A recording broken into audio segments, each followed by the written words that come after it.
Bonjour les amateurs. Bonjour les amateurs. Alors aujourd'hui pour vous présenter notre nouvelle allocation de la semaine, on prend la direction du sud de la France et plus précisément de la très belle appellation Bandol.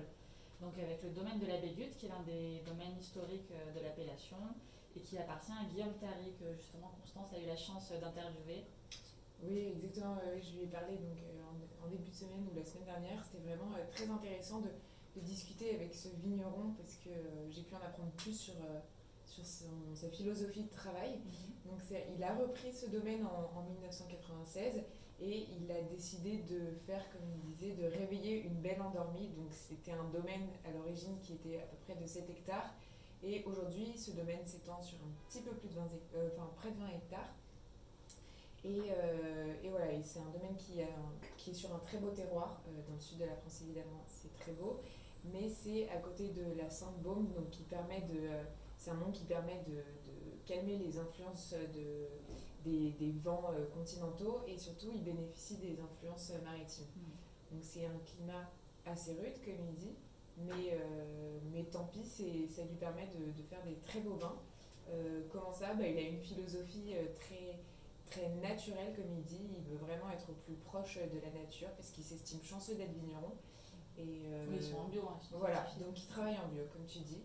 Et puis dans les caves, c'est pareil, il y a un très beau travail qui est effectué et on l'a senti à travers les vins. Ouais, Tu peux nous en là parler peut-être.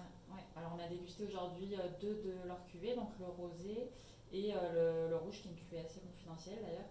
Donc le rosé c'est Mourvèdre et Grenache.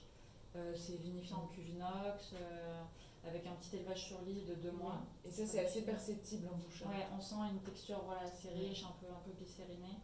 Et c'est un vrai rosé de gastronomie, hein. Il y a quand même du caractère, il y a de la matière, il y a une grande fraîcheur quand même qui est agréable. Oui, oui, oui, Et ça c'est sûrement le terroir maritime du coup. ouais, peut-être. Voilà, donc je pense que ça peut donner des accords mésévins intéressants. Tu me disais éventuellement avec des pavés de thon. Oui, voilà, des légumes méditerranéens avec, non, ça peut être très sympa. Et donc pour le rouge, c'est pareil, c'est Mourvèdre, Grenache avec également du cinsault. Et là, il y a un élevage sous bois de 18 mois, donc dans différents contenants, food, demi-muit et barrique. Et on a retrouvé voilà, la même richesse en bouche. Je trouve que c'est assez équilibré, il y a des tanins, mais c'est soyeux, ça reste très agréable, Ouais, c'est c'est vrai élégant. qu'ils sont bien intégrés.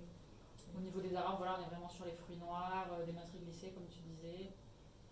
Et voilà, c'est un très joli vin de Bandol qui représente bien cette appellation, je trouve. Exactement. Et clairement un vin de gastronomie aussi. Ouais, les deux. Et je pense qu'il y a également un bon potentiel de garde. Ouais. Ça, à mon avis, on peut l'oublier quelques années en cave, mais dès maintenant, il était agréable à boire. Et toi, tu le boirais avec quoi? Je pense quand même plutôt viande rouge, Ouais. avec des herbes, hein, pourquoi pas, cuisiner un peu à la provençale. C'est vrai que ça répondrait aussi aux petites notes aromatiques herbes provençales Ouais, qu'on a exactement. pu trouver. Ouais, je pense qu'il y a un large champ des possibles pour les accords Exactement. méditerranéens. Mais en tout cas, vous pouvez les goûter dans le bar à vin de Pierre, le 228 litres, toute cette semaine. Et voilà. Et bien sûr, découvrir toute la gamme sur Ideal Wine. Voilà, bonne Bonne dégustation. dégustation.